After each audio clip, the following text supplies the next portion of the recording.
The FBI says it has dismantled a drug trafficking organization operating across the city and suburbs. The agency confirms it made multiple arrests during a series of early morning raids on the near west side, south side, and western suburbs. At 3:47 a.m. Central Time, federal agents descended on Chicago City Hall like a storm no one saw coming. 4,800 pounds of pure fentanyl. $310 million in laundered cash. And a conspiracy that reached all the way to the mayor's inner circle. This wasn't just a drug bust. This was the exposure of a ghost government, one that had been running Chicago's underworld for over 3 years. The FBI called it the largest urban cartel infiltration in American history. And what they found inside that office? It gets worse. Because what started as a routine investigation into drug trafficking turned into the unraveling of an entire shadow empire built on betrayal, blood money, and calculated treason at the highest levels of city leadership. A network so deep, so intricately woven into the fabric of law enforcement and government, that it had operated invisibly for years. 4:32 a.m. South Side, Chicago. The city sleeps under a blanket of fog and streetlight haze. Lake Michigan churns cold and black in the distance. The streets are silent except for the low hum of idling engines and the distant wail of a train cutting through the industrial zones. Steam rises from manhole covers. Neon signs flicker in empty storefronts. Then the silence breaks. FBI. DEA. ICE. DHS. Over 300 federal agents moving in synchronized precision across 18 locations simultaneously. SWAT teams breach cartel-controlled safe houses in Pilsen, back of the yards, and Little Village. Flashbangs explode through reinforced doors. The night erupts in controlled chaos. Agents in black tactical gear pour into drug stash houses, underground gambling dens, and human trafficking transit hubs disguised as massage parlors and shuttered warehouses. In a fortified mansion on the north side, cartel enforcers scramble. Duffel bags stuffed with cash and fentanyl bricks are thrown into Mercedes SUVs. Engines roar. Tires screech against wet pavement. Men shout in Spanish. Guns are grabbed from hidden compartments. Too late. Agents swarm from every direction. Suspects are tackled mid-run, faces slammed into concrete. Weapons clatter to the pavement. Glass shatters. Doors are kicked open. Inside the mansion, agents find 1,200 pounds of fentanyl pressed into pills, stacked floor to ceiling in a hidden basement room sealed behind a false wall. Beside it, $47 million in shrink-wrapped cash, sorted by denomination and ready for transport across state lines. But it's what they find upstairs that changes everything. A steel-reinforced server room. Encrypted hard drives humming with heat. Digital ledgers tracking every shipment, every payoff, every corrupted official. Communication logs between the mayor's office and cartel operatives in Sinaloa, Mexico. And a name that sends shockwaves through the entire operation. Mayor Vincent Castellano. The man who was supposed to protect the city had sold it to the Sinaloa cartel. 6:15 a.m. FBI Cyber Forensics Division, Chicago Field Office. Analysts work in near darkness, hunched over glowing monitors. The room smells like stale coffee and burned circuits. Lines of code cascade down screens. Firewalls crack. Encryption keys tumble one by one. And then they see it. Operation Iron Crown. A sprawling digital map. Shell companies. Ghost LLCs registered in Delaware and Nevada. Offshore accounts in the Cayman Islands, Panama, Singapore, and the British Virgin Islands. Fake non-profit foundations claiming to help immigrant communities while funneling cartel cash. Restaurant chains that laundered money through inflated supply orders and ghost employees. Logistics firms that existed only on paper but moved millions through the banking system. Construction contractors who never built a single building but received federal grants. All of it connected by a single encrypted authorization signature. Vincent Castellanos. The mayor didn't just turn a blind eye to the Sinaloa cartel's expansion into Chicago. He engineered it. He designed it. He profited from it. He protected it. His administration created a shadow network that allowed the cartel to move 4,800 pounds of fentanyl per month through the city without a single flag. Border coordination with corrupt ICE agents who looked the other way when cartel convoys crossed state lines. Falsified shipping manifests at O'Hare cargo terminals where narcotics were labeled as industrial equipment or agricultural supplies. Patrol grids manipulated so police units were always 20 minutes late to cartel zones, arriving only after evidence had been removed and witnesses had vanished or been silenced. This wasn't corruption. This was command-level collusion. Castellano had turned Chicago into a narcotics fortress for the Sinaloa cartel. In exchange, his offshore accounts swelled by $310 million over 3 years. His political campaigns were funded by cartel fronts that donated through layers of shell companies with names like Midwest Community Trust and Great Lakes Development Fund. His security detail included cartel-embedded personnel who reported directly to enforcers in Culiacan, Mexico. And the operation was designed to be permanent. One analyst stares at the screen, her face pale, hands trembling. She whispers, "He built them a throne. But the feds are about to burn it down." 7 a.m. Federal Command Center, downtown Chicago. A massive digital wall displays a tactical map of the city. Red markers pulse across dozens of locations. Each one a cartel node. Each one tied directly to Mayor Castellano's network. Drug stash houses. Human trafficking hubs. Migrant smuggling corridors. Money laundering fronts. Weapons caches. Safe houses where cartel lieutenants lived like ghosts. Special Agent in Charge Rebecca Harlow stands at the center, mic in hand. Her jaw is set. Her voice is cold steel. "We hit them everywhere. At once. No warnings. No leaks. Total containment. This ends today." Over 1,100 federal agents deploy across Chicago and the surrounding metro area. SWAT units in armored Bearcats roll through dawn-lit streets.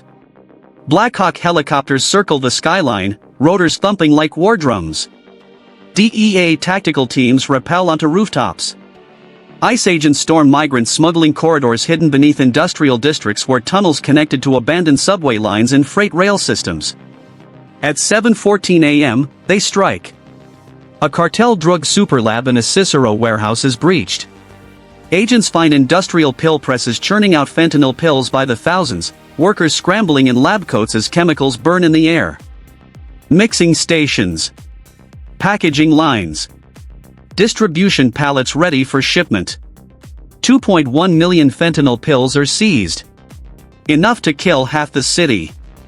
Enough to devastate entire communities for years. At 7:19 a.m., a human trafficking house in Englewood is raided.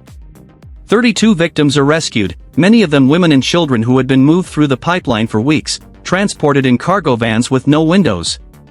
Cartel enforcers are zip-tied and dragged into federal vans, their faces pressed against metal floors. At 7:23 a.m., agents storm a logistics hub near the Indiana state line. Hidden compartments in semi-trucks reveal another 1,800 pounds of fentanyl and methamphetamine, wrapped in vacuum-sealed packages and tucked between legitimate cargo shipments labeled as farm equipment. At 7:28 a.m., a cartel-run underground casino in the West Loop is raided. Cash-counting machines. Encrypted communication hubs. Ledgers detailing payoffs to city officials. At 7:31 a.m., FBI agents enter City Hall. They walk past security. Past receptionists frozen in shock. Straight into the mayor's suite on the top floor overlooking the Chicago River. Vincent Castellano is there. Sitting behind his mahogany desk. Calm. Confident. He smiles like a man who believes he's still in control. You have no idea who you're dealing with. Agent Harlow steps forward, her badge gleaming in the morning light streaming through floor-to-ceiling windows. You're under arrest for racketeering, conspiracy to traffic narcotics, money laundering, obstruction of justice, and collusion with a transnational criminal organization. His smile fades. His hands tremble. He reaches for his phone. An agent slaps it from his grip. It clatters across the marble floor. Castellano is cuffed. Led out in front of cameras. The mayor who promised safety had delivered poison. By 9 a.m., the underworld of Chicago has taken more damage than it has in a decade. 11:30 a.m. Evidence Processing Facility, Federal Building. Agents sift through seized servers, patrol logs, encrypted emails, and internal memos. What they find is worse than anyone imagined. 17 Chicago police officers were on cartel payroll. 8 ICE agents. 3 judges. 2 state legislators. A deputy fire chief who provided building access codes for cartel operations. A county clerk who falsified property records to hide cartel real estate holdings. Patrol schedules were leaked before every raid. Border checkpoints were understaffed during cartel convoy runs. Evidence lockers were tampered with, drugs replaced with flour and baking soda. Case files disappeared. Witnesses were intimidated by officers who were supposed to protect them. One veteran FBI agent stares at a list of names and shakes his head. His voice cracks. This wasn't infiltration. This was a takeover. A second police force had been operating inside the city. One that answered to the cartel. One that protected shipments, silenced threats, and ensured the mayor's empire stayed intact. Federal marshals begin arresting compromised officers. Deputy chiefs dragged from their homes at dawn. Sergeants pulled from squad cars in front of their colleagues. Detectives who once swore an oath to serve and protect now facing life in federal prison. One honest sergeant breaks down in tears. "I trusted these men with my life. The badge will be rebuilt. From the ground up." 2 p.m. FBI Intelligence Review, Secure Conference Room. Agents review the final phase of Operation Iron Crown. The plan wasn't just about Chicago. It was about expansion. The network reached into Milwaukee, Detroit, Indianapolis, and St. Louis. Trucking routes disguised as legitimate freight operations. Cartel-controlled port access in Gary, Indiana, where shipping containers moved through without inspection. Migrant smuggling corridors used as cover for narcotics transport along Interstate 80 and Interstate 90. Every week, the network moved 6 tons of narcotics across the Midwest without triggering a single federal alert. Shipping containers labeled as agricultural equipment. Refrigerated trucks labeled as food supply chains. Construction materials that were actually compressed cocaine and fentanyl bricks wrapped in industrial plastic. And the end game? A shadow government. A political machine funded by the cartel, designed to operate for decades. Castellano was building a system where the cartel didn't just influence policy, they were the policy. One analyst reads a recovered memo aloud: "By 2028, we own the Great Lakes Corridor. Full operational control.